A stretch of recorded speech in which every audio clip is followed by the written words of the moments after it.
I don't have to do a game. Oh, You get time. this game recap. Oh, I'm sorry. Was that out loud?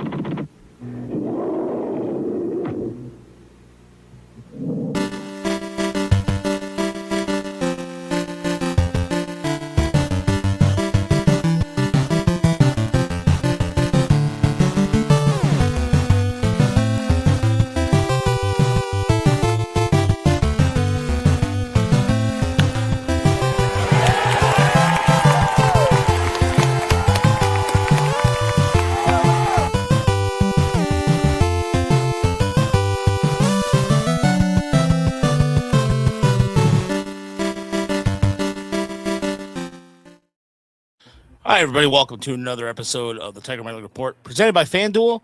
I'm Rogelio Castillo. Alongside me is Brandon Day. And before we get to our special guest, I wanted to say, make sure you like and subscribe to our YouTube channel if you haven't so already. We're stuck at this weird number of 2960, and I'd like to get to 5,000 this year at some point. We often don't promote ourselves, and speaking of which, you can vote for the Eat 'em Up podcast in the Hour magazine for best podcast in Metro Detroit. They're going up against a few podcasts that I haven't heard of, and then there's one, of course, the Drew Lane Show, which is so many those living up around in the area. It's changed quite a bit. I sometimes call it old man yelling at clouds, but there's good guys over there, Mark and all those guys. But yeah, vote them up for the Eat 'em Up podcast, Alex and Jordan, and welcome to guys to the pod. And this is the first time I've been trying to find a good timing to have you guys on, because, as you know, sometimes having multiple voices is one of the first times we actually tried this out. Jordan and I were out West Michigan back in, holy crap, 2018? Was that 2018? It's a Jordan? long time ago. Yeah. Yep. many in the game forever. Yep. Yeah. Different show. Both were under both different shows. Both had different co-hosts then. But yeah, we're just trying to find the timing. But thanks to guys for coming along, as we're under the spell of Kevin McGonigle. There's Jordan Yost to talk about. There's a lot of really we're talking about a farm system here. We're actually talking about a legitimate farm system that's producing legitimate talent. And yeah, I'm stoked for next week to start baseball. I don't know about you guys are, but yeah, it's been a great last couple days. I'm very uncomfortable with how optimistic I am about like the Tigers' long-term future right now. Yeah, I mean, Yost was pretty thrilling yesterday, but you just look down there, you see what John Peck has done in camp. Michael Oliveto looked really good to me the little bit we saw of him. Obviously, it would be great if a couple pitchers could get unbroken, but they have so many like talented young arms that I just have to think that a few of these guys are going to work out. And then you have the fact that the Ilitch family finally spent right up to the luxury tax, which we haven't seen in a decade, and that was encouraging too. Maybe a bit of a limiting factor on what they can do this year, as far as like, I don't know, long-term extension for Kevin McGonigle immediately, please. But yeah, everything feels like they're in a really good place, and yeah, we're all just raring to go now. I mean, it's camp is always too long. I say this like to our readers like all the time, like from the beginning, like don't bring up stats, don't bring up how anybody looks to me. I don't want to hear about it for like a month, because none of this matters. We're just gonna like sit back and enjoy some baseball. And now we're into the final stretch where like things start to matter a little bit. Parker Meadows having a couple hits and kind of turning things around for himself a little bit. That might matter a little bit. And we'll get on to some roster projections later, I'm sure. Yeah, I completely agree, Brand. I always think like, man, the days leading up to the first time you see pitchers and catchers, throwing baseballs to each other, is like, man, I can't wait for it to be here. And then pretty quickly it's like, all right, we settle in. This is a long haul.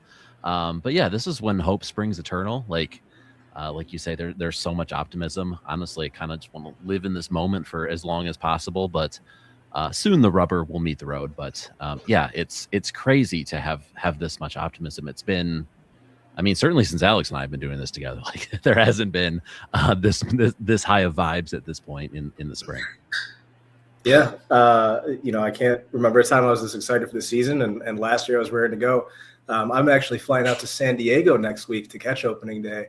Nice. My wife has an aunt who's a season ticket holder, and she invited me out there, knows I'm a big fan, and she had some flight credits. So I'm excited, ready to go. Never been to an opening day game here or otherwise. So excited to see the boys go. Oh, awesome. That's a cool park too. Yeah, I've never been, but yeah, that would definitely be on my list of ones to see for sure. That should be cool. I'm so excited. Yeah, and that's a really good Padres team to watch, especially watching Mason Miller last night in the controversial last strike against the Dominican Republic. As the winner of that, of course, the United States will take on the winner of Venezuela and Italy. Connor Montero did not have a good start. Was hitting 97, 98, which was nice, but finished the day 1 2/3 innings, 2 hits, 2 runs, 3 walks, and just a strikeout. As Venezuela is down right now 2-0 to Team New Jersey. Team Italy. So we're talking about that early hand, and even the Team Italy's joked about this too. But they're starting to get some national attention in Italy out of all places. So that is good to see. But no, it's one of the things, especially today, with you can hear Dan Dickerson. Like Dan Dickerson on the call today. I don't know if you guys heard the call from the Kevin McGonigle home run. McGonigle is making his team, right? I mean, if there's any other scenario where he's not making his team, I just don't see that because I just feel like he's got the 10 walks, 6 strikeouts. Strikeout ratio against stats to matter, but that matters because of the pitching. He hits a slider on a home run, so they throw a fastball against a guy named Chuck Kings and chucking it. Start with you, Alex. No service from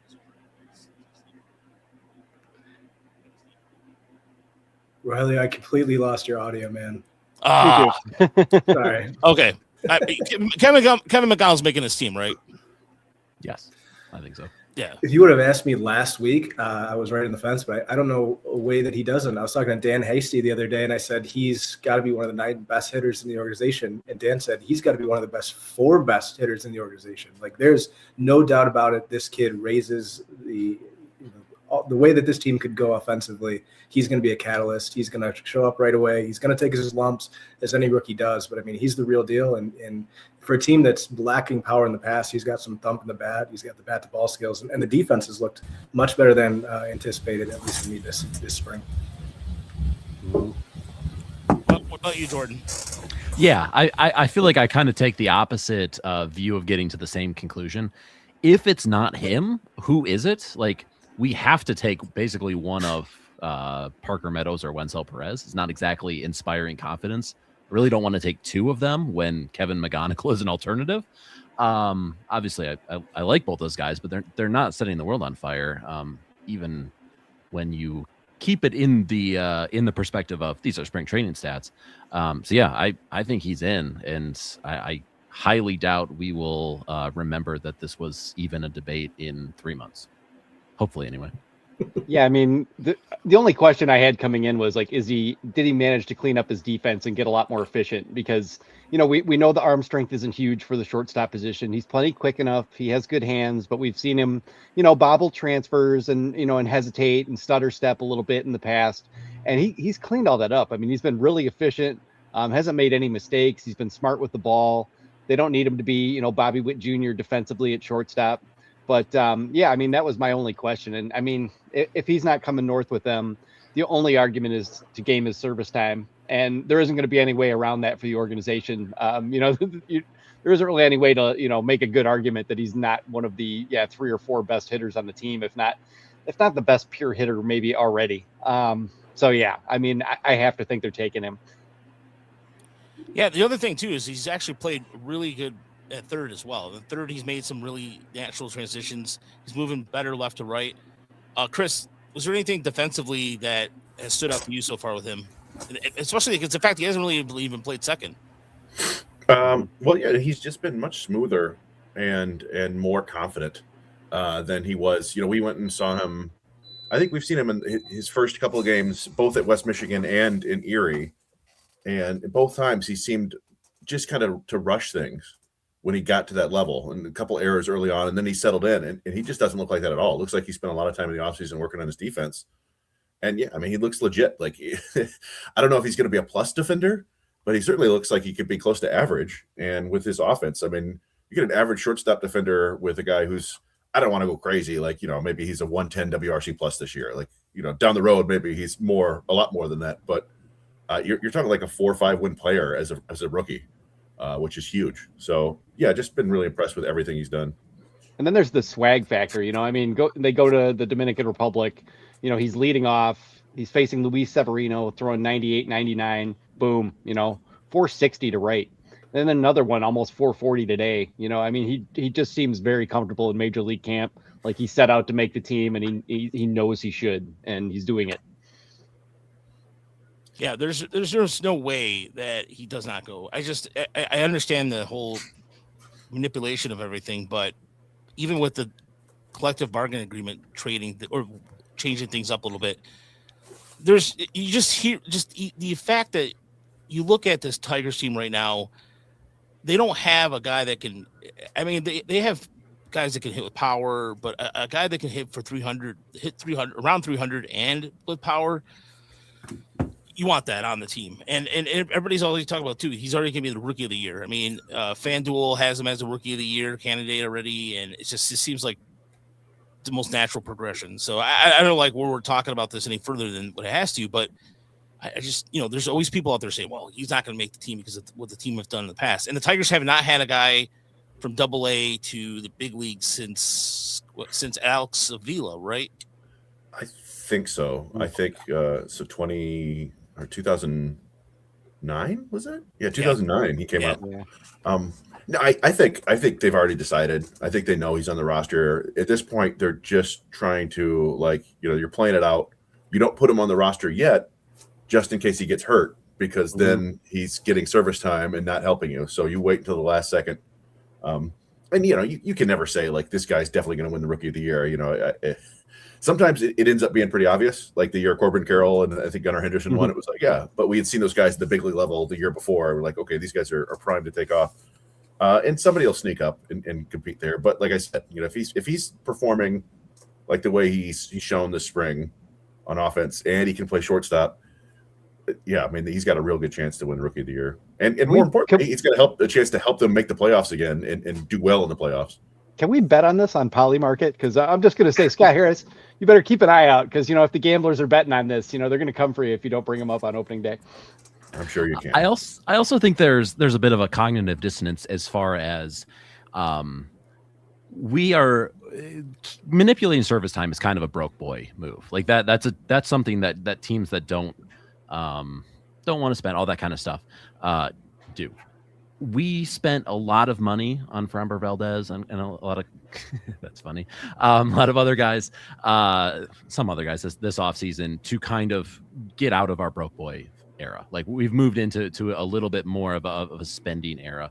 And it seems like not putting your best team on the field from opening day is kind of it doesn't necessarily align. And if there is anything you can say about Scott it's everything that he does kind of aligns, for better or worse. You can have your opinions on it, but it all kind of moves in one direction. So I think we're kind of to that point where like it makes more sense just from a organizational standpoint at this point. Yeah, I just don't see that where I like the broke boy era because that's how everything has been. Everything is like this. I'm guilty of it. I've had this mentality of the shoe. I'm waiting for the shoe to drop. I'm waiting for something to drop because I'm so used to the Tigers doing things. I don't want to say half-ass, but predictable. They've been the last 10 years have trained you to be that way. Why would you not be that way? Yeah, for sure. Yeah, it's predictable. It's very kind of also just sometimes like the Tigers have always been one step behind. When it comes to development, they've been a step behind. Everything you can think of baseball wise, the fundamentals. Now they're spending money on facilities. Now they're spending money on nutrition, things that teams have been doing for decades. Now they're doing it now. And I'm still in that as you said, just fight or flight response. I don't know. And I'm just trying to taper my expectations. But then you see Jordan Yost. Literally, I'm sitting and watching the game the other day, and all of a sudden, I look over and I couldn't tell who it was at first because I couldn't see the number. But then you see this young face with he looked like the Captain America before he became Captain America when he was he's a scrawny little guy. Yeah, he was a scrawny little guy, and then he's just got this big he's just like this small head, big arms, just walking going around, jogging around. I'm like, wait, is that Jordan Yost? I'm like, holy shit! Holy crap! He just boom, right. Yeah. Second pitch, he saw a home run. So And it's it was like, the Yankees announcers too, so I didn't trust it at first because I Yeah. was looking away and I just heard it and I was like, wait a minute, did they get the numbers wrong? Because game day was all borked.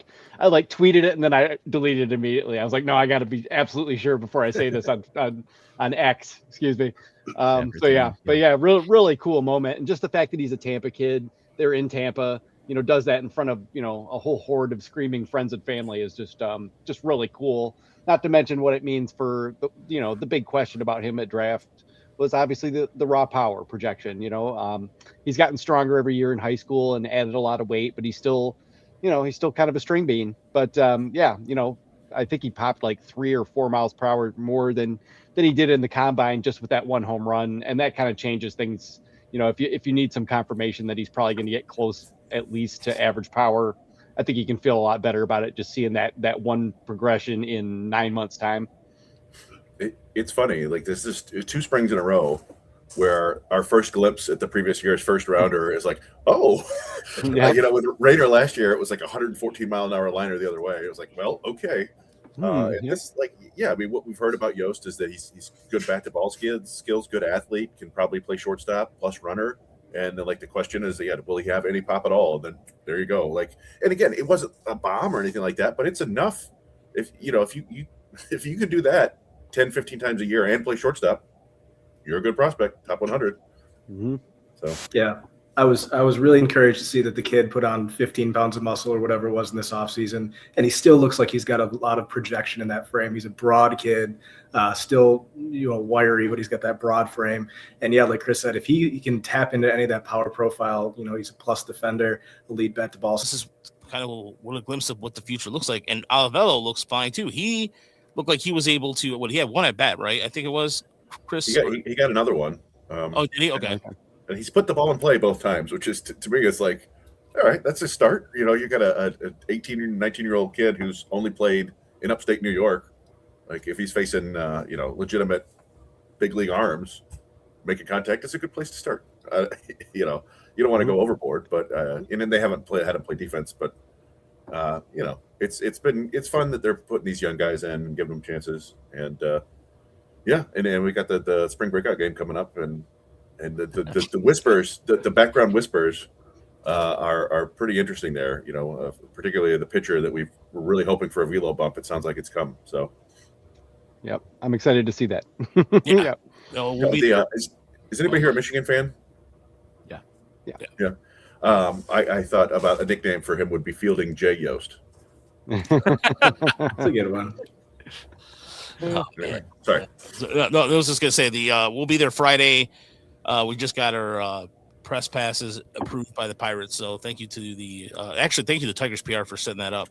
They gave us the Pirates guy, but it was funny. So sitting up thinking, okay, what we're gonna do Thursday? Tigers are off the entire day Thursday. Yeah, the backfields too. Yeah, so I don't know. Maybe we can get a tour of the facilities. Yeah, that'd be cool. Go deep sea fishing. Yeah. Oh yeah, tour the facility. Sure, whatever. Or you go to Dino Land on 4. Or there's the Mets. What was I think it's Mets and I can't remember the other highlight game. There's I think the Twins are playing a prospect showcase. I can't remember who, but yeah. Either way, we'll figure things out. But then Saturday is the last game of the season at spring training for the Tigers before they head off to Arizona to take on the Rockies for a pair, which I think is a little weird, but at the same time, I think it's cool. Because you get a chance They're to see playing the Rockies in Arizona? Yeah. Oh, weird. I thought they were playing the Diamondbacks. Yeah, no, they're playing the Rockies for 2 games before they take on the Padres on next Friday. So actually, holy crap, next Friday is things in perspective. Thursday, actually. Yeah, Thursday. Yeah, Thursday. Thank you. Yes, thank you. Thursday. Yeah, so Thursday. So Tampa's only an hour away. So we're flying into Tampa. So we got to figure that out. Logistically speaking, we're trying to pull off a doubleheader Friday. So Friday, we're trying to do the game in Clearwater and then the game in Bradenton. So for anybody out there who's in Florida, please let us know if that's possible with Florida traffic. Now, it says 55 minutes away, but I don't trust that. So is it, according to my Apple Maps right now from here, it says 55 minutes, but I don't know. We'll see. I mean, the spring training game is at 1, right? Yeah. And the breakout game's at 7:30? Yeah. We should be fine. Yeah. I'm more concerned about the flight getting canceled. Oh, is that going to be a possibility? There have been tons of flights canceled lately. I don't know if it's because of the winter storm or because of whatever else is going on with TSA, but it's not great. Yeah, weather is. I mean, I will say the weather is not. Weather looks fine for Wednesday here in Metro Detroit. So I'm just hoping that holds up. And yeah, I don't want to go through all the rigmarole of it. I've never had a flight canceled. Knock on wood, and it's not going to happen on me. So knock on wood for you. yeah. I've never we're flying out of Frontier Airlines because that was the most inexpensive, and then yeah. So let's move on. I was going to say that this might have been the one time when you should have just flown Spirit because they won't stop for anything. Oh, that's true. Yeah, that's true. I usually fly Spirit, but I wanted to kind of I don't know. Frontier has I guess very good ratings on it, and so last time I flew Spirit, my back hurt for like a week. So the chairs are so stiff. But I have many stories. Yes. Yeah, we have.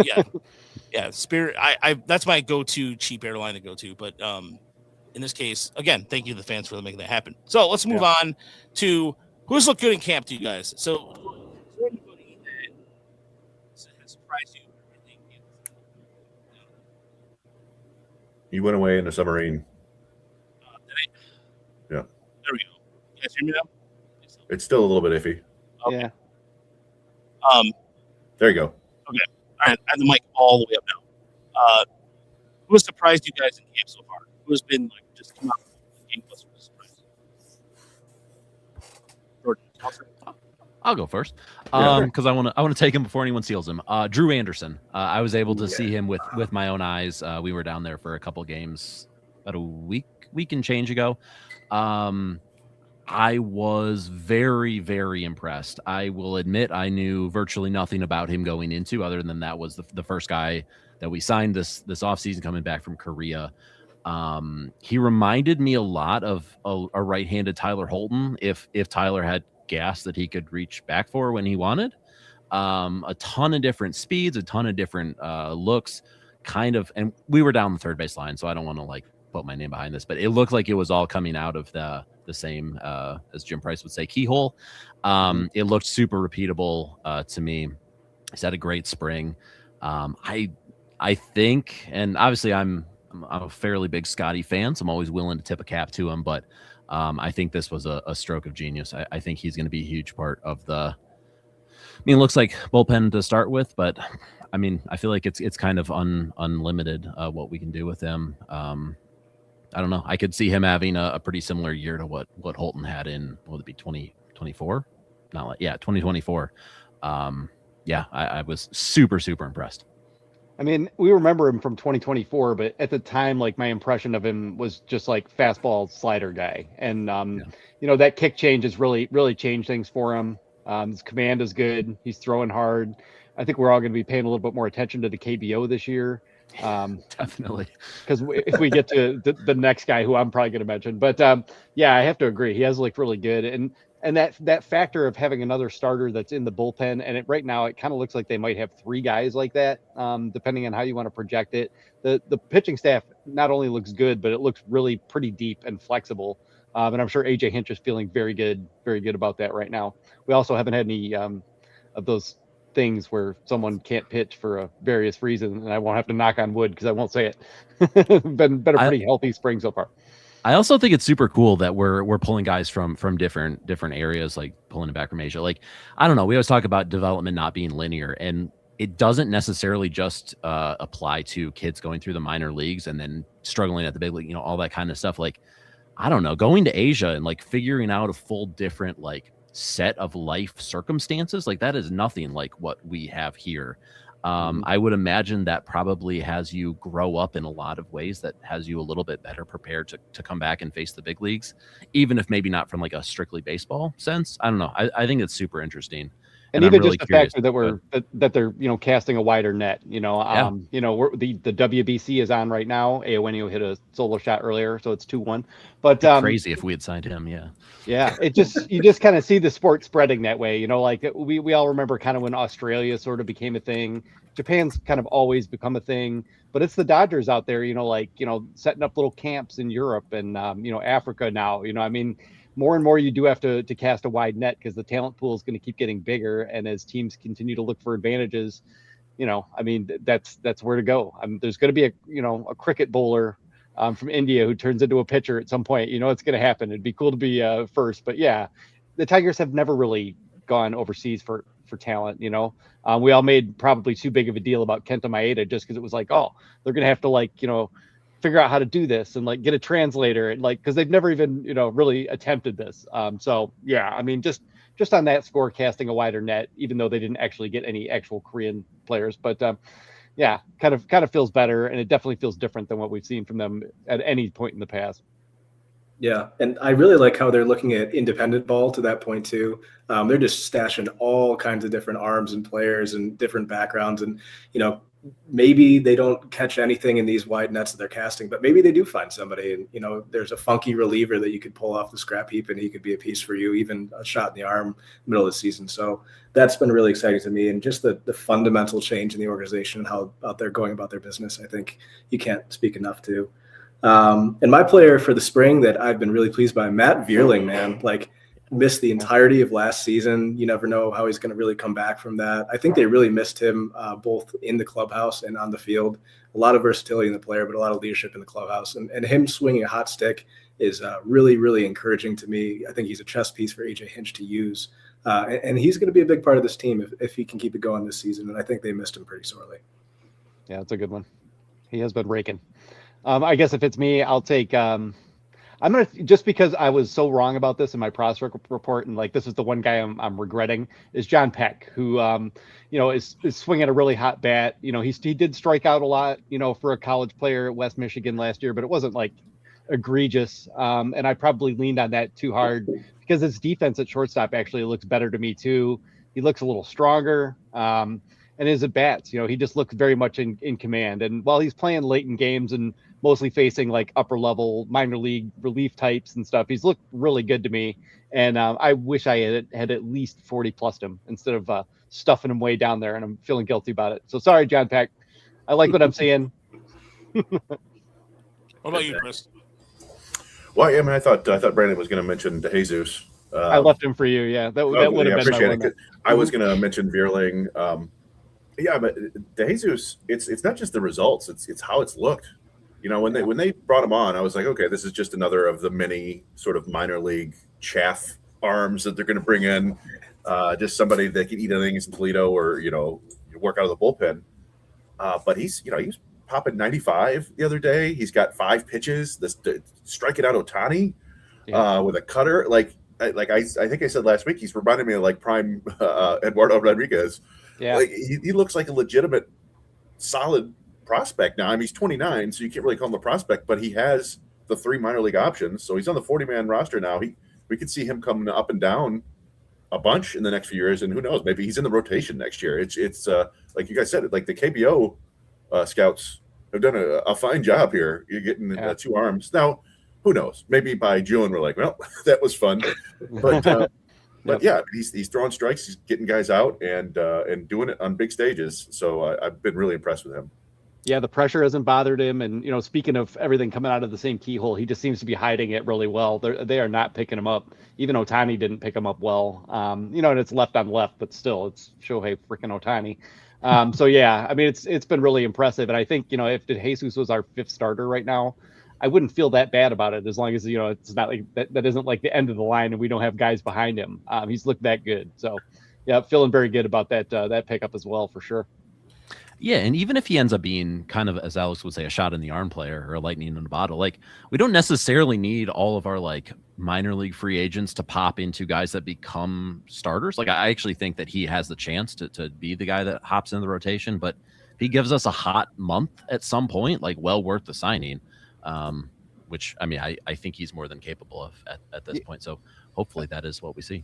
Yeah, I know, Raj, you and Chris talked about this earlier, like right at the beginning of the offseason about, you know, the Tigers kind of not necessarily even being that keen on having 5 starters, and they kind of just went for it anyway. But, you know, being much more open to the idea of having like a whole bunch of long relievers who are talented and that they can mix and match. To kind of help them hold things up and not have to, you know, rely on like, you know, trading for a Charlie Morton, that kind of thing. And, you know, this all kind of, R.I.P. King. So I'm really missing Micah Ashman right now, I got to tell you. But, yeah, I mean, I think, you know, I don't know what they're going to do exactly with the bullpen, but if you put DeJesus, Anderson, and you keep Brant Herter down there, you've got 3 guys who, can go 3 or 4 innings for you pretty much any time.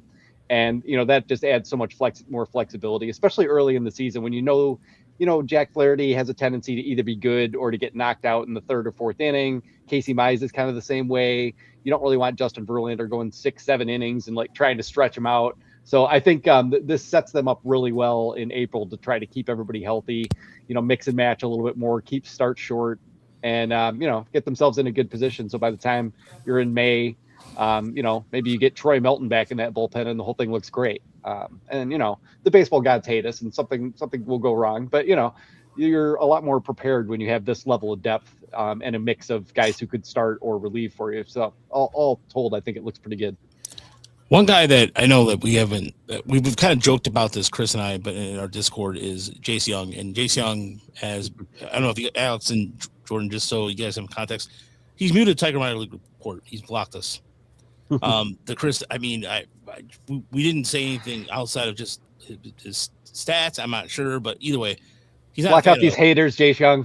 Yeah, but the fact that he's changed his swing mechanics wholesale, and he's able to play first base, a position he's never played before, and he's played it not bad. I mean, he had a good back pick, the Thomas Nino back pick last week, and so I think is he hitting for? I mean, he got screwed out of that home run the other day because of the wind. He hit the ball like 100 and something odd miles an hour, but I look, the guy's been asked to do all these changes. He's done it without a problem, and so I think I know he's going to probably start the season in Toledo. But the fact that he can play now 3 positions in the infield, that makes him a lot more viable because you look at the injuries right now in here. You have Tyron Lorenzo and Jose Briseño starting the year on the IL. That totally screws you. So that puts Valencia as your backup catcher and allows him to catch a little bit more with Thomas Nido. And then the rest of your situation right now is it's going to be either Ricardo Hurtado and the Aaron Anatelli, I forgot the gentleman's name, who they signed from Toronto. Antonini. So, pardon me? Antonini, thank you. He's not with Italy. Yeah. He's the only guy with the Italian last name that's not with Team Italy. But yeah, I've also been impressed with him and Sean Gunther too. Sean Gunther has gone out and kind of, I mean, the strikeouts are not insane, but he's gone out there and pitched really well and put himself into consideration at least to give him another option to think about. But yeah, on the pitching side, that's what I put there. And Brandon, with John Peck has gained some muscle, but he's also the pitches that he struggled against in the playoffs and in the last part of the season, as Chris was talking about this earlier in the year, he was struggling with sliders and breaking balls, but now he's making solid contact and everything. And I can see, I put in my roster prediction today that I see him starting the season in Toledo because of Lee's injury. It just depends on what they do with Max. So you put Graham at short in Erie. You have, and again, we don't know what's going on with Pacheco. That's a possibility he might be injured because we haven't seen him. He's got to be hurt because you've seen Carson Palmer before him, and who knows what's going to happen there. But no, Peck is Peck's dude, this guy's ripped. I mean, he got ripped there. Maybe that's not a word, but you know what I mean. Like he's looking the part.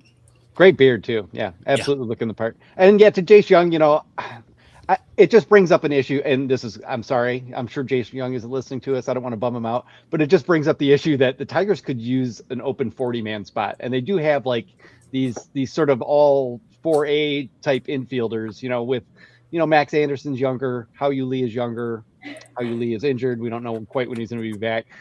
You would like to be able to like trade someone for someone who's not on the 40-man, and open up a spot. And, Jace Young kind of needs to play a lot.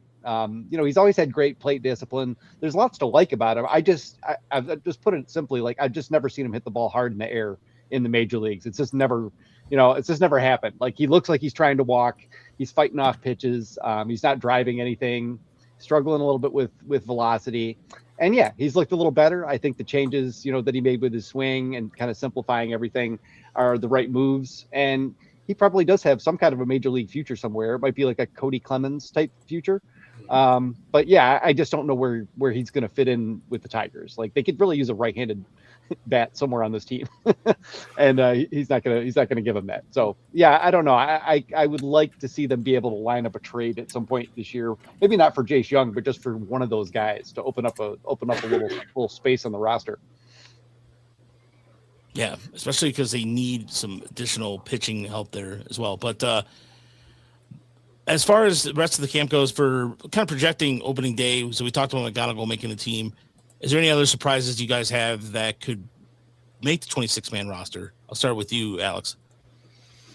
Ooh, that's a good question, because I feel like this year in particular, there's not too many roster battles. Kind of know where a lot of the guys are going to slot in, and so maybe it's the bench bats. I am still very curious how the Parker Meadows situation is going to turn out. I know he's kind of come on in the last couple of days, and he's an elite defender, but I do wonder if he might be a surprise starting in Toledo. I'm starting to think it's going to be more Wenzel, but that is going to be fascinating for me. And obviously the McGonigle decision plays into that, because if Javi's freed up, Javi's in center field, maybe you're pairing him with Vierling. So yeah, there's some moving parts there. It's hard to know exactly what to expect there. What about you, Jordan? Yeah, I think Bo Brisky still has a chance to make this team. I don't think there's not like a ton of options for that last right-handed spot. I don't think that Hannafy has nailed it down. I think another good couple appearances from Brisky, he could still land on the team.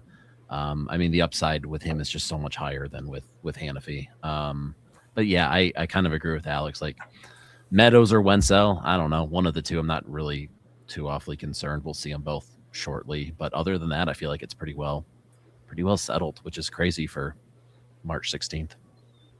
Yeah, it really just comes down to that last bullpen spot.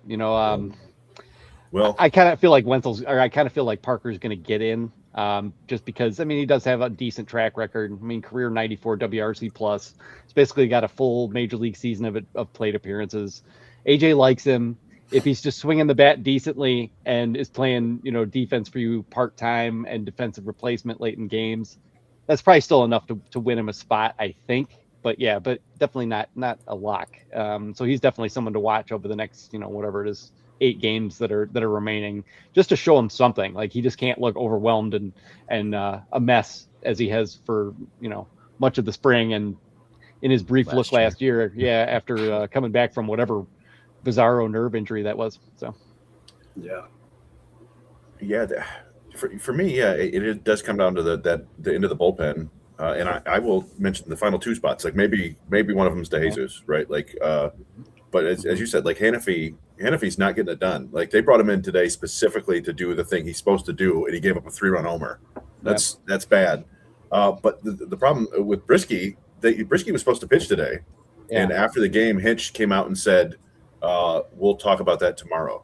Yeah, that's not a good sign. Yeah, I'm worried that he's whatever his back spasms or whatever is going on might be flaring up again, and unfortunately, yeah, that's the way it goes. But we'll see. Like that's why I look at all the relievers they've brought in, and basically all of them have shown flashes, but they all walk a bunch of people, except for Birch Smith. Birch Smith hasn't walked a bunch of people, and I'm like, all right, you win. You walk people. So I've been coming around to the Birch Smith train. I liked Hannafy coming into camp, and even like my first run at the projection of it, because I like a mix of arms, and I like guys who throw different stuff, and they don't really have a sinker baller, like a true power sinker type dude. But as you say, he hasn't particularly shown anything in camp.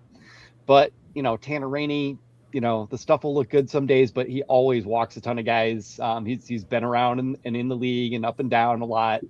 Same thing with Jack Little. There are flashes where you're like, okay, that slider plays, the fastball's not great, but it's all right. Maybe that could work.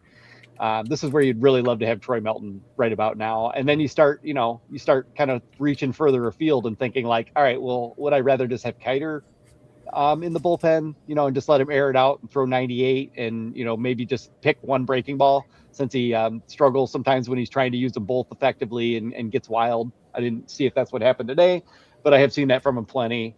Or, you've got Ty Madden, or my endless prayers that Tyler Madison will command his fastball could someday be answered, but not yet. So yeah. Yeah, I don't know. I think that one of the things that we can, as we think about the next couple of weeks too, in terms of starter depth wise too, is what to get with Ty Madden and Jesus too. But also, it'd be nice to hear some of what's going on, like sort of Gibson Long, some of these other guys that are in the unknown. That the Tigers have been very, very tight-lipped about their injuries. We'll be, as far as like, we'll try to find out this week what's going on with the minor league camp side of things too, because still heard anything about Michael Massey, if he's thrown yet. We've heard Ethel Schaffelbaum. We've heard some things that I don't know if he's throwing or not, but if he's not, I mean, what is going on? I mean, that's a part too. Those the unknowns after that too, because we even seen Andrew Sears pitch at this point too, which that's true. You should have seen him in camp if something wasn't wrong, So yeah. I'm hoping that it's just they're just keeping him away in the minor league side of things, but the lack of video with some of the people down there, I'm surprised. I'm not saying any names or anything, but I hear Owen Hall is throwing, but that's about it, Yeah. Yeah. So yeah, I don't know. There's a lot of questions, and there have been all those young pitchers for sure. Yeah, there's one guy that we'll be hoping that I think gets a start or get a look at, Lucas Ellisell, who we've heard some really good things about. But yeah, everybody else. And that's a problem to me. That is a problem. But as far as the rest of the week goes for the Tigers, like I said, they are going to kick things off, they are off on Thursday. They're in tomorrow. They play. Let's see. I'm trying to think of where they're at tomorrow. They're at. Oh, wait, no. Well, I have the schedule right here. Boston. I think it's. Sorry, my mic issues have been throwing me off tonight, so I'm just. All right, so tomorrow's Baltimore, then Pittsburgh, and then the 20th doubleheader, like I said. So let's look at the rest of the week, gentlemen. Before we let you go, guys, plug away because we want to plug you guys. You guys are going to be. What are you guys doing for opening day? What is your plans? Alex, what are we doing for opening day? Yeah. Well, for the followers of the Eat 'em Up pod, they know opening day is my favorite day of the year, more so than my birthday, more so than any holiday. It is just I throw a huge tailgate downtown, right outside the stadium. You guys have been. Brandon, you're certainly invited. A lot right in front of the big tiger statue where everybody takes the photos. So I hope you guys come out again. I hope you guys stop by. All the listeners out there, please come look for the CMU flag, the Tigers flag. We'll water you. We'll talk a little ball with you. And yeah, it's a great old time. I don't go to the game. I just get down there around 6 a.m, claim my spot, start grilling, start making food. We get a lot of people, probably around 100 every year. So very excited for that. And then, as I mentioned, opening day itself, the true opening day will be out in San Diego, but looking forward to Friday, April 3rd in the D for sure. Oh, that's a good week. That's going to be a real good week for you. Sounds good. I am very, very excited. No. And that's one of those things where I'm witnessing Alex go from one part of the tent to just like this, just dart. And it's impressive. He is a very fantastic host. He's attentive. But he also had vegetarian options for people. I mean, he thought of everything, and that major props to that, Alex. Because a lot of times people are just you know what, I got my sausage, I got my brats, and you're like, no, I got covered everything. I appreciate that. I mean, go ahead. Over, you get my burger right away. I was like, hey, this is fantastic. What service? I've got nothing to do. Detroit is a city of hospitality, and I believe that's my core. And we've been doing this, me and a couple buddies, for probably about 10 years now. So, every year we meet and we talk about how we can improve it or make it more inclusive, or I want the world to show up and celebrate baseball. So yeah, like I said, anybody watching, you're more than invited. Great food, great times, great tunes, and I just can't wait. It's my favorite day of the year, and it can't get here quick enough. Heck yeah. It's Good Friday this year. You had to bring in some sort of priest to perform services. Right. Oh God, They're going to start placing orders in the comments. So yeah. All right. Hey, I'm ready for you. Yeah, we got it all. One of the best Tigers games I ever went to was on Easter Sunday. I think 2011, 2012, the one where Alex Avila hit the walk-off homer, and it was 13-12 over the Red Sox. Are you guys are up for an award, right? Is that still going on? Yeah. Did you already talk Oh about yeah, that? Sorry. the Our Detroit magazine. Yeah, voting I think just wrapped up. But Sorry. yeah, no. Yeah. So we appreciate you guys paying attention to the socials. Yeah, Our Detroit magazine. We're up against some true like juggernaut behemoths. So we'll see how that one shakes out. But we are humbled to be nominated for sure. Yeah, that's pretty awesome. Like I said, they're up against some Detroit staples and some podcasts I've never heard of. Like I'm sorry, but there was a couple. I was going through the categories and who is that? Like, and no offense, I mean, I know I do a baseball podcast, but Yeah, it was like it was like a home improvement guy. Was it Dewey something? I don't know. I was looking at it. I'm like, what? Who the hell is that? Yeah, I had no idea. Yeah, the home improvement guy from Detroit. That's a rare air. Yeah. I don't know. Does he make the same kind of sounds as one other person does? I'm not really sure. But thanks so much for joining us, guys. And like I said, check out their podcast, Eat 'em Up Podcast. You can find them on Apple, wherever you listen to your fine shows. And yeah, we'll definitely be down there. I was talking about maybe doing a live broadcast. We have not done a lot of broadcasts. Chris and I have not done a lot of broadcasts since 2017, 2018, when we used to do it at the Detroit Marina or the Sinbad. Was it Sinbad? For opening day? Sinbads. Yeah. Yeah, that was What a fun. spot. Sinbad. Yes. Yeah. We did one in Erie, but if you're just talking about opening day, then yeah, That'd be nice. Woodward, when I was working at Woodward, we were talking about doing one, and then for whatever reason, it didn't happen. So I would love to do it. It's just it's fun to sit there for 4 hours, and it was when we did it at Sinbad, that was great. It was a great time. Kean from Tiger Mountain Tracker came up too as well. Oh, yeah. But Jordan, are you? I know that you're not going to be technically in town, but are you having any big plans for opening either opening days? No, so we're my wife works at a school, so we have I'm taking spring break, so we're going down to Wilmington, North Carolina for the for that, and it just happens to seemingly every year coincide with Alex's opening day tailgate. So no, just being on the beach. Also, I'm pretty introverted, so I'm not sure how well it would go with 100 people and at a single tailgate. But one of these years, I will definitely make it happen. But I'll sit quietly with you, Jordan. One right, of these years when you do make it. That'll work. Yeah, I'm great one-on-one. That's how I am, actually. Yeah, perfect deal. Yeah, and by the way, it's always a great time to see you guys, and we'll have to get pizza again too, Jordan. I do have a gift for you though, next time I see you, because last time I met up, this fine gentleman got me a fitted the Copas hat, and I'm blank. I have it. It's in my closet among 800 other hats that I have, but it was in my rotation for a while, to the point where, like, when I brought it on my nephew goes, "Where's that weird goat hat?" He calls it he said it in Spanish too. He randomly said it in Spanish, and I drawn a blank right now. But it translates to cursed goats because it's it's from South Bend, so it's the single A affiliate of the Cubs. I would embarrass myself if I attempted in Spanish, so yeah, probably not going to. And I speak Malditos de South Bend. There is. Cabritos Malditos. Yeah, there you go. And I speak the language, and I embarrass myself by saying that. So, but yeah, we're gonna Brandon and Chris, we're gonna carry on and talk a little bit more about the minors. But I just wanted to say thanks, guys, for taking the time, and we'll talk to you. We'll see you opening day, Alex, for sure. Yeah, thank you guys for having us on. Truly, thanks, guys. It's a pleasure. Brandon, great to meet you. I've been a listener of your show for a long, long time, so this was a treat for me. Thanks a lot. Great to meet you too. I'm coming, man. I will probably be there. You've already convinced me, so I'll see you there. I love it, brother. Thank you so much, guys. All right, see you guys. Take it easy, guys. All right, so I just wanted to wrap up the show to just kind of talk a little bit about some of the minors in camp, and we know we can talk a little bit longer with these guys, but I did update the slides again. There's not a whole lot there, but what? Oh, sorry, I'm trying to update the slide there. I'm ready for my close-up, Mr. DeMille. Is that who that's supposed to be? I don't remember that reference. Mr. DeVille, close up, Mr. DeVille, I believe it was, but Cecil B. DeMille. Yeah.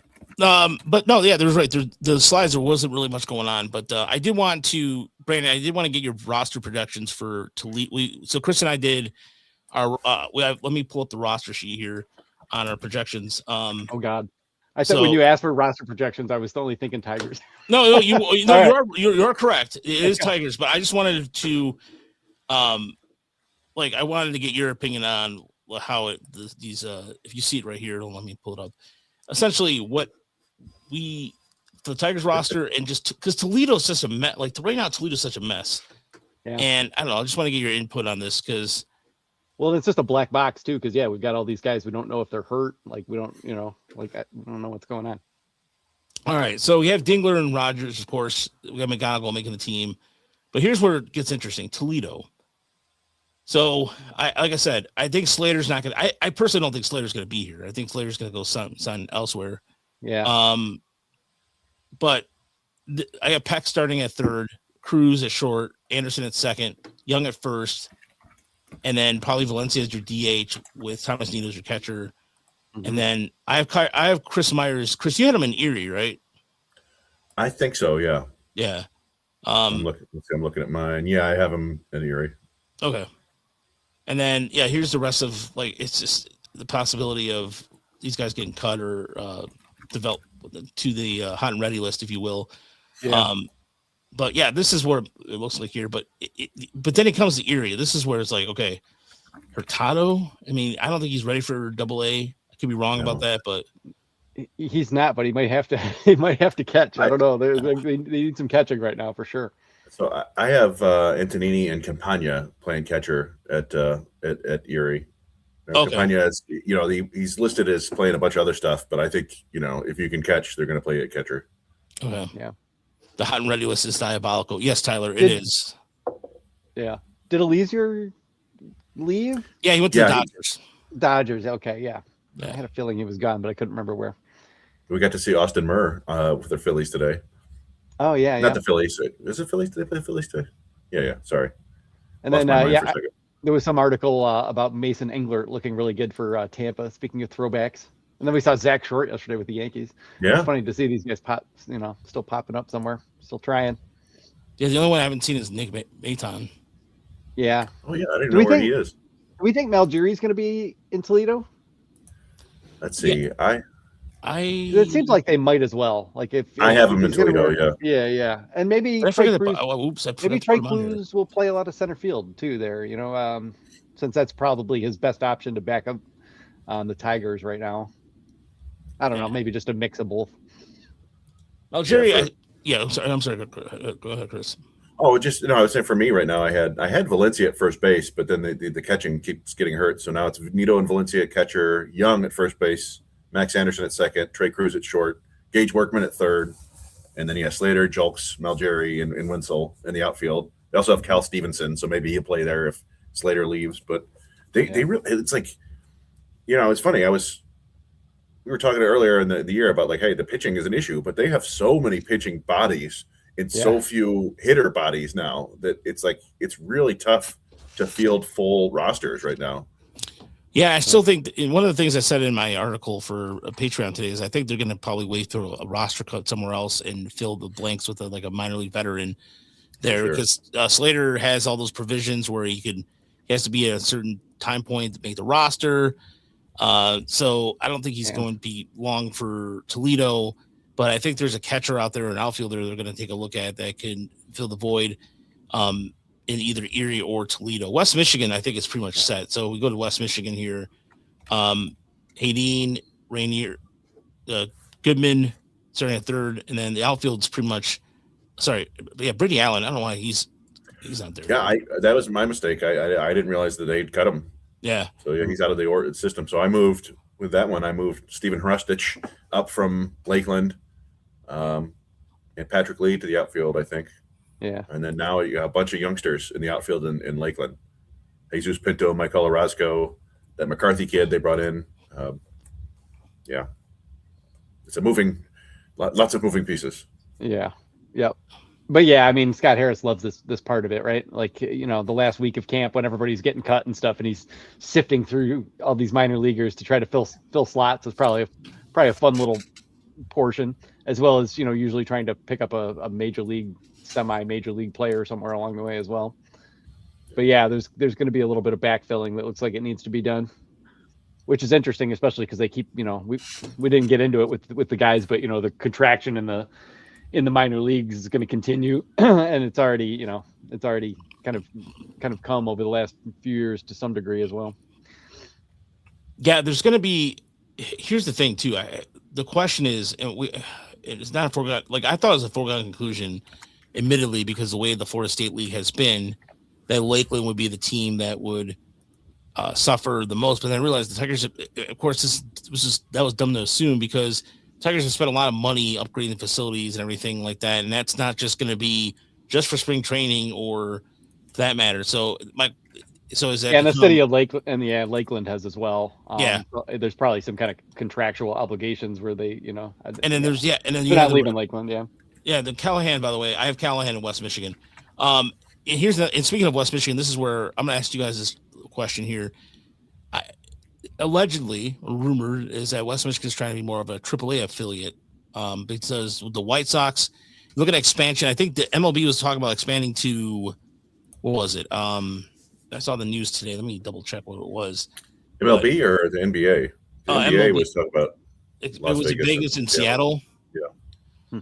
So I guess Salt Lake City is considered the front runner for baseball.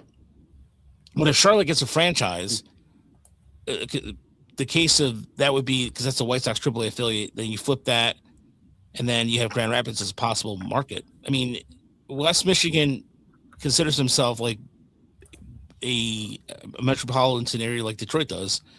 Nashville is considered here too as well. But I don't know. Go ahead, Brandon. It does seem big. And Grand Rapids, the size and the growth of the city over the last 20, 30 years. And, it's certainly, compared to Toledo, looks like it should probably have a AAA team. And if that's what they want to go toward and they think it'll be a more profitable move for the franchise, I could see them doing that for sure. I don't know. It'd be kind of a drag, but if they're going to go down to where there's only 3 full season affiliates anyway, then someone's going to have to go, and that one does kind of make the most sense. Although Erie is obviously pretty far away, so you can kind of look at it either way, I guess. Yeah, Erie could be. There's Pittsburgh has Altoona, so granted, and then you have the Reading has a really good relationship with the Phillies, but yeah, Erie does. However, the Tigers have been scouting the Northeast pretty well. Erie's also spent a lot of money on upgrading facilities too. So yeah, for sure. The one thing about Toledo is, and I'm not. This is just more like economically speaking right now. Somebody was telling me that the University of Toledo is struggling with potentially being sold to Ohio State, being a campus for their medical facility.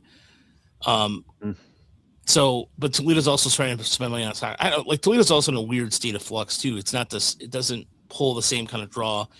But the Mudhens have been synonymous with the Tigers, and they have really good sports history. So I don't see that happening either. So it's yeah.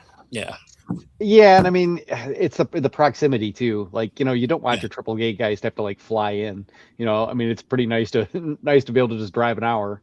And and have them right there ready and waiting. So it all just makes perfect sense to stay there. I would think. I don't really know too much about Toledo's economics at this point, though, I have to say, or how much that might factor in. But they built they built that entire entertainment district around the park just the way they're trying to do in Detroit. And you would assume that having the ballpark there and with the Tigers in it is a big part of their their planning there. So yeah, I'd be surprised if they left for sure. Yeah, I don't see that. But then, what would be interesting too is for example, Lansing is now owned by that big corporation that's buying all the teams. Yeah. Lansing's got downtown Lansing's really cool too. So I don't know. The Midwest League could be in a state of flux too. Who knows what's going to happen here? But yeah, there's going to be a lot of changes. Yeah, that's for sure. It does seem like it's coming one way or the other. Yeah. Did you guys touch on the new rules coming to the minor leagues at all? No. And that is interesting. That check swing thing is going to drive me nuts. Well, we've seen the check swing challenges a little bit in the AFL, but it's coming to the Pacific Coast League and the Florida State League, not to the International League, so not for the Mud Hens. Although it sounds like that the umpires are now being instructed to call them on the 45-degree angle thing. It's just they won't be challenged. But so for people who haven't seen it, check swings are now going to be a lot more forgiving, or umps are going to be a lot more forgiving on check swings. It's I think for a long time I just kind of viewed anything that goes past the plate as a strike, but now it has to basically be parallel to, or not parallel. It's a 45-degree angle from the knob of the bat. I think it is. Yeah. Um, So it can go it's kind- 45 degrees past the barrel can go past the handle, basically. Yeah. yeah. Um, And I and then mean, there aren't many check swings that go further than that anyway. So it Yeah. kind of seems like any attempt to check the swing, more or less is going to be considered a check swing. So that's, I mean, they're trying to boost the offense, obviously, and that's what this is all about. That's what all these changes are about, is getting more balls in play. Yeah. And, I mean, I understand the desire. I still would kind of like to see them just make everybody mow their grass way shorter and get the field harder. I still want to see if that would just do the trick just by letting more ground balls through. But yeah, it's going to be interesting. So here's how it works. So if you're looking at it on the screen, or if you're watching this at home on the stream, this is how it works and how you see it on the stadium. So let me start over from the beginning. So there you go. So he definitely didn't go. yeah. Yeah. So they do the challenge, and then they bring this up. They bring up the screen with a little animated bat, and then the angle kind of cuts across right there. And if they crosses it right, then it goes over, right, Chris? Yeah. Yeah, if it crosses the dotted line. Yeah. Yeah. So yeah, I mean, it's a lot more forgiving than what we've seen traditionally. Which is, I mean, it's good. Like, as you said, they're getting more guys on base theoretically, and then in Double-A, I don't know if it's in all of Double-A or just the Eastern League, the pitchers can only throw over to first once now. Only one disengagement. Okay. Wow. Yeah. And if they throw second and don't pick the guy off, it's an automatic base. So they're really trying to encourage stolen bases. And again, I think in Triple-A, they're moving second base. Yeah. I think Which has always been, it's always been like the outsides of first and third base to the inside of second base. And I don't know why they decided that in the first place, because it's not actually a perfect diamond. So they're going to go full geometry here and make the thing a perfect square by, measuring it to the back now. So so that should bring second base closer to first. They say, I think it's shortening the distance between first and second by 9 inches, and the distance between second and third by 9 inches. So again, trying to encourage more steals. So and then you already get the bigger bases. Yeah. So these are all interesting things that could theoretically, it probably will make it to the majors. To be honest, right? Like maybe not the base, I don't know, but everything else we've seen eventually gets there. The one that I like that they added that won't come to the majors is for complex leagues. So DSL, FCL, AZL. Starting pitchers can do what we've seen in spring training, which is if they throw 25 pitches in an inning, they can leave. They bring in a reliever. The starter can go back out the next inning. They can only do it once, and it can only be for starters. But I think it's a good idea especially for down in the complex leagues where nobody can throw strikes anyway. Yeah. And if someone's stressed, I mean, you're out there, you're missing. They have to decide if they're going to cut your outing short, and then that can all lead to screwing up your bullpen. Then you've got position players pitching. Nobody's getting better. So I mean, we see it even in spring training. It's a big deal, the up and downs, and so to be able to just say all right, come on, sit in the dugout, have a cool drink, relax. We'll put a reliever in there, and then you go back out and start the next inning and try to settle in.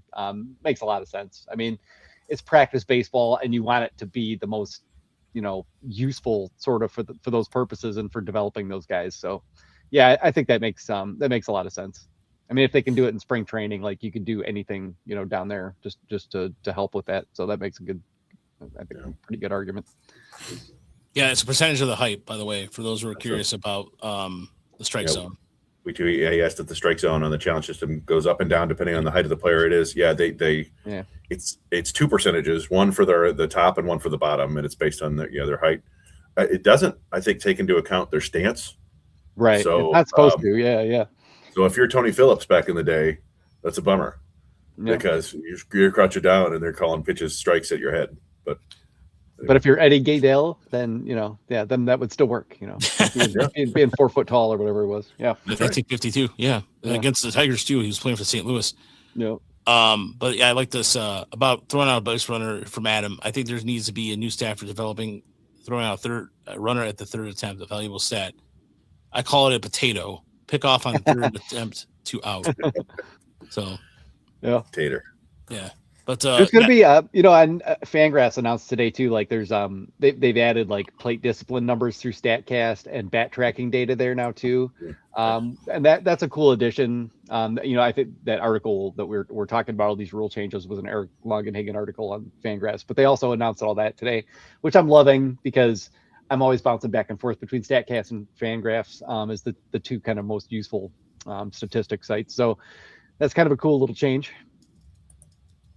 for those of us who have to like look at all this stuff constantly and like have numbers running through my head in the middle of the night. Somebody was trying to speculate that there might be the AA stats and high A stats are going to be available on Statcast. That would be... No, they did say that too. I don't know who said it, but I have seen it that people are saying that they're finally going to get rid of the high A, AA dead zone with Statcast, which would be great because it's just weird anyway. Like, they're hiding enough information. Nobody wants to give out any information anymore on injuries. So just give us the Statcast data. Fair trade. Yeah, I mean, I wonder if that is part of the MLB cracking down on technology use in the minors. Because trying to make everybody use the same stuff. Yeah, because some poor teams or cheap teams don't want to pay for what the Dodgers pay for, and what the Tigers are doing, and it's Yeah, the data is there. I mean, we got it firsthand a couple times from old friend of the show, Greg Gagna, has given us the data here and there when we ask for it, or randomly he'll be like, "Hey, this guy did this." Like, "Oh, well, thank you," and what have you. Yeah, so the announcers down in AA and High A got you got a lot better about telling people like, "Oh, the exit velocity and the distance on these home runs," because they knew that people wanted it. So it's there. Yeah, it's there. Tyler wants to know, by the way, Chris, if we're gonna do a live commentary for the WBC final tomorrow. Like, I hadn't considered that. We are leaving for Florida on Wednesday. I may want to spend some time with my son before. Yeah. Maybe we could pop. What time does the game start? Is I it tomorrow or is it Thursday? Wednesday? I think it's 8:00. Wait. Oh yeah, it's tomorrow. Okay. It's tomorrow. Is it? Oh, yeah. Yeah. You know what? That doesn't seem fair to Italy and Venezuela. Yeah, it kind of doesn't. Yeah. It's kind of I guess either way, I guess it's going to be an extra day for USA. But yeah, we'll play it. Yeah, it doesn't seem fair. Well, we'll play it by ear. But I planned. Here's the thing. Like, I want to do as much live stuff as we can. Thursday and Friday, depending on where we're at. Thursday, backfields, you name it. Because I'm sorry, there's somebody out there in Florida every single day in the backfields and not getting video. What the hell is that all about? Yeah, they're there. Like, take some video. Yeah, dude. Like, what was it? Jonathan Mayo was there for 5 seconds. He got video, and then somebody posted Max Clark when he was playing in Tampa. For God's sakes, man, We have a lot of questions. Yeah. Is Bryce Rayner like looking all right? And like, is Paul Wilson alive somewhere? Yeah. How far is Zach Swanson from actually being able to throw? Like, what the heck's going on down there? Yeah, what's inquiring minds want to know. Like, I want to know what is going on, and we're gonna get as much video as we possibly can. I mean, like I said, even Thursday, I know there's nothing going on. We'll find out some stuff, but no, Tyler. Normal, I think we would have, but in this case, I think I personally, just because I still have to pack and I still have little things to take care of. So, but I like the idea going forward. But we are going to do a live thing for San Diego for next Thursday. We'll do something for that, live commentary for that, because I think that'd be cool. Where it's a day game too. I think it's like a 4:00 game or something like that. But yeah, either way. Our thanks to Alex and Jordan for taking the time from Eat 'em Up Tigers podcast. The guys are, like I said, it's weird that Brandon, I could put him in the same category as you. I've known him now for a decade. Yeah. Yeah. I haven't talked to Alex much before, but we used to talk to Jordan all the time, and then it was just like, there's so many podcasts and everybody's doing their own thing, and then the Tigers sucked for so long that there wasn't as much interactivity. But it's good to see those guys. Jordan's always been a gem, and Alex is a great guy. They do a fun show. So yeah, it's what I like about the Tigers podcast community, from Cody and Kieran to now you have like with Alex and Jordan, is that every show is uniquely different. It really is. I mean, Tony Paul does a unique thing. He just did a interview with Emily Walden. So everybody's different in their own way. And so that's what I like about this community quite a bit. So thanks so much for watching. Thanks so much for listening. And we'll be back on Thursday in Lakeland. It'll be 80 degrees. Thank the Lord, because I'm sick and tired of this damn. Like today, the wind has been obnoxious. Yeah. It snowed today. Like I'm over. This winter has been rough. You know, I mean, I'm not much older than you guys, but I mean, we've all, you know, there haven't been many that have been this bad, or just this sustained, like where it was just cold for that long and the snow was just on. You know, it was just no breaks for like 2 months. So yeah, it's been rough. Ooh, tight game, Kyle. Thank you, Kyle, for letting us know. Oh yeah, I was looking at that because Team Venezuela's bullpen blocked it down after Cater, but no one had done anything at the plate other than Eugenio. So it would be, by the way, it would be ironic that the United States would take on Venezuela, and they took on Canada. It's all this weird. I had a lot of pipeline references in my article on the Venezuela game, and I was just like, "Who is this all?" Yeah, I'm trying to tread lightly on some of this, you know. Yeah, but that game was absolutely nuts. Venezuela versus Japan was crazy time for about 6 innings there. That was a really good one. And as usual, this is a fun tournament. It just is. Oh man, up in the Northwoods, yeah, it's gnarly up there, man. Yeah, so Miguel's reaction is going to be golden. Thanks so much for, like I said, we'll be on Thursday at some point. You'll see us in 80-degree weather. Thank you to Sherry, who will be hosting us. I might do the podcast from the pool. She has an indoor pool. I expect like flowered drink cocktails and you guys like sitting in flowered shirts, you know, like we got to lean into that first day. Yeah, no, I definitely will. Last time we were in Lakeland, by the way, it was fun. We did a live broadcast with Kian and then Adam from your site, and Adam was we smoked afterwards. We had a nice we all smoked cigars afterwards. It was really cool. Oh, nice. Yeah. So keep it close, everybody. We'll talk to you later.